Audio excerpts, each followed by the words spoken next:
Hello everyone, welcome to my channel Heem Talks. हर बार की तरह मैं इस बार भी आपके लिए एक नया टॉपिक हेमेटोलॉजी से रिलेटेड लेके आया हूँ और आज मेरा यह विषय है चाइल्डहुड ब्लड कैंसर, यानी कि बच्चों में ब्लड कैंसर क्या होता है, क्या इनके लक्षण होते हैं और यह कैसे ट्रीट किया जाता है। सबसे पहले कि बेसिक क्वेश्चन ये आता है कि मेरे इतने सालों की प्रैक्टिस में जब किसी बच्चे को एक ब्लड कैंसर जैसी गंभीर बीमारी डायग्नोस होती है तो पेरेंट्स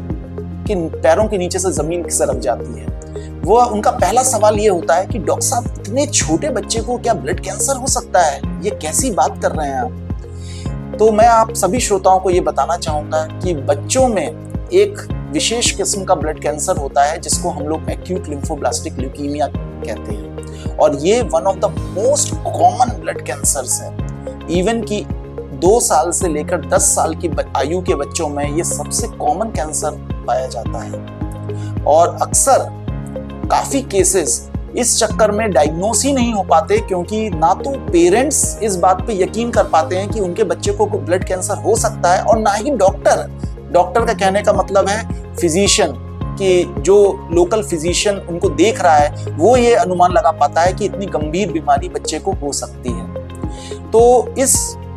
बारे में मैं यही कहना चाहूंगा कि ब्लड कैंसर काफी कॉमन है और इसका बहुत ही अच्छा इलाज आज की तारीख में मौजूद है, खास करके एक्यूट लिम्फोब्लास्टिक ल्यूकीमिया में। मोटे तौर पे अगर आप मुझसे पूछें कि ब्लड कैंसर बच्चों को किस किस तरीके के होते हैं तो मैं मुख्यतः यही कहूंगा कि जो मोस्ट 2 कॉमन ब्लड कैंसर्स हैं वो है एक्यूट लिम्फोब्लास्टिक ल्यूकीमिया, जो कि ALL ज्यादा कॉमन है, जो कि करीबन 70 से 80% बच्चों में पाया जाता है, और दूसरा है एक्यूट माइलॉइड ल्यूकीमिया जिसको AML कहते हैं। और ये दोनों कैंसर्स ही काफी कॉमनली हमें देखने को मिलते हैं। लेकिन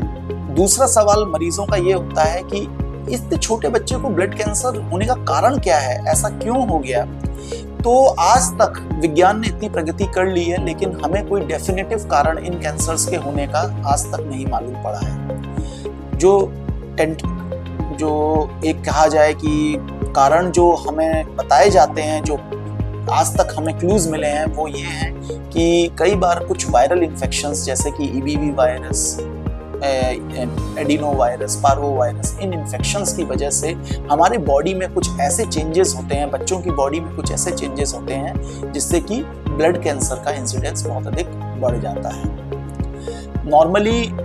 आप यदि कॉमनली देखेंगे तो यूजुअली जब बच्चे ब्लड कैंसर के साथ आते हैं तो एक बहुत ही शॉर्ट हिस्ट्री लेके आते हैं, नॉर्मली 7 से 10 दिन की, कि बच्चे को बुखार आया था और फिर बुखार आने के बाद वह सफ़ेद पड़ने लगा, उसके चकत्ते पड़ने लगे, नील पड़ने लगे हाथ में, और फिर बच्चा धीरे धीरे सुस्त होता चला गया और फिर माँ बाप किसी डॉक्टर के पास उसको लेके भागते हैं। तो कॉमनली जो ब्लड कैंसर के सिम्टम्स होते हैं वो यही होते हैं कि तीनों सेल लाइन्स यानी कि RBC, WBC और प्लेटलेट नीचे गिरने लगती हैं। तो जैसे ही ये चीज़ें उत्पन्न होती हैं बच्चे में तो माँ बाप को एक चिंता होती है कि ये सडनली क्या होने लगा, अच्छा खासा खेलता कूदता बच्चा अचानक 7 से 10 दिन में इतना ज़्यादा बीमार होता जा रहा है, और यही एक मेन मुख्य कारण होता है कि वह डॉक्टर या पीडियाट्रिशियन के पास कंसल्ट करते हैं। मैं इस वीडियो से 1-2 चीज़ों की जागरूकता पैदा करना चाहता हूँ, अवेयरनेस जिसको कहा जाए। एक तो ये कि बच्चों को कैंसर हो सकता है, ये एक बहुत ही इम्पोर्टेंट तथ्य है और हमें ये नहीं मानना चाहिए कि ऐसी कोई बीमारी एग्जिस्ट ही नहीं करती। और दूसरा, अगर किसी बच्चे को ये कैंसर डायग्नोस हो भी जाए तो हमें ये विश्वास रखना चाहिए कि चाइल्डहुड कैंसर इज क्यूरेबल, वो पूर्णतया सही हो सकता है,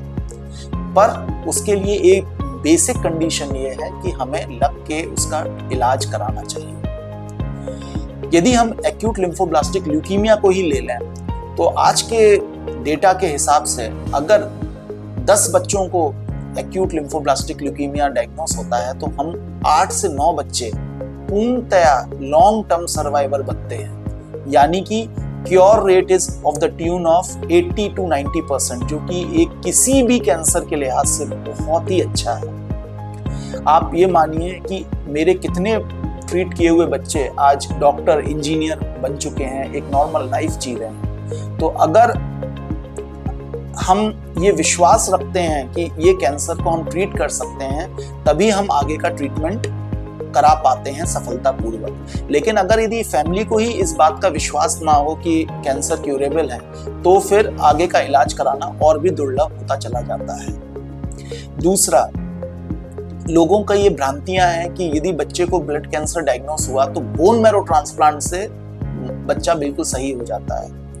आप पे इस पे भी मैं जोर देना चाहूंगा कि हर ब्लड कैंसर में बोन मैरो ट्रांसप्लांट आवश्यक ही नहीं होता है, क्योंकि ज्यादातर बच्चों के जो ब्लड कैंसर होते हैं वो कीमोथेरेपी या कैंसर्स की दवाइयों से ही सही हो जाते हैं और परमानेंट सही हो जाते हैं। उसमें बोन मैरो ट्रांसप्लांट हर एक में जरूरत की आवश्यकता नहीं पड़ती। यदि हम एक्यूट लिम्फोब्लास्टिक ल्यूकीमिया, जो कि मोस्ट कॉमन ब्लड कैंसर को ही ले लें, तो 80% बच्चे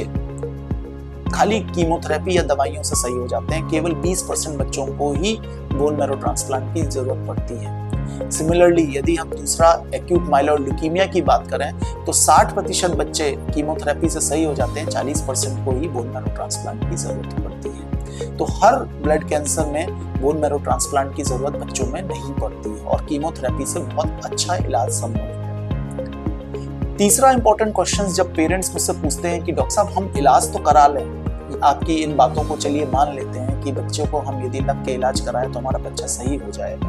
तो क्या इसके लॉन्ग टर्म, इस इलाज के लॉन्ग टर्म साइड इफेक्ट्स होंगे? तो ये बहुत ही पर्टिनेंट क्वेश्चन है, क्योंकि आजकल हम एक खाली हमें बच्चे की जान नहीं बचानी है, हमें एक गुड क्वालिटी ऑफ लाइफ भी बच्चे को देनी है। तो इस संदर्भ में मैं यही कहना चाहूंगा कि अब जो कीमोथेरेपी रेजिमेंट्स, प्रोटोकॉल्स आ गए हैं, वो इतने नपे तुले आ गए हैं कि हम कोई भी कीमोथेरेपी की डोज जितनी बॉडी को रिक्वायरमेंट है उससे ज्यादा नहीं देते हैं। तो जो लॉन्ग टर्म साइड इफेक्ट्स आते भी हैं, जैसे कि थोड़ा सा वजन गेन करना, जैसे मोटापा का आना, थायराइड की प्रॉब्लम उत्पन्न होना, स्कूल परफॉर्मेंस में डिप आना, ये सब कुछ सटल साइड इफेक्ट्स होते हैं, जरूर होते हैं, लेकिन इनका भी इंसिडेंस धीरे धीरे करके अब कम होता जा रहा है। और उसका मेन रीजन यही है कि जो नए कीमोथेरेपी प्रोटोकॉल्स आए हैं वो इतने सक्षम हैं बीमारी को खत्म करने में भी, और लॉन्ग टर्म साइड इफेक्ट्स भी बच्चों में नहीं होते। सो टू कंक्लूड, मैं एक ही लाइन से कंक्लूड करना चाहूंगा कि childhood cancer is curable if treated early. और अर्ली हम चाइल्डहुड कैंसर को तभी ट्रीट कर सकते हैं जब हम उसको पकड़ें अर्ली, उसको डायग्नोस करें अर्ली और उसका लग के इलाज कराएं अर्ली। बहुत सारे लोग आपको ये डिस्करेज करेंगे कि बच्चों के कैंसर में इलाज कराने से कोई फायदा नहीं है, आगे चल के बीमारी रिलैप्स कर जाती है और कोई फायदा नहीं होता है। लेकिन प्लीज आप इन अफवाहों पर यकीन मत करिए, किसी अच्छे डॉक्टर से जरूर कंसल्ट करिए बिफोर टेकिंग सच स्टेप, क्योंकि आपके एक डिसीजन से आपके बच्चे की जान बच सकती है।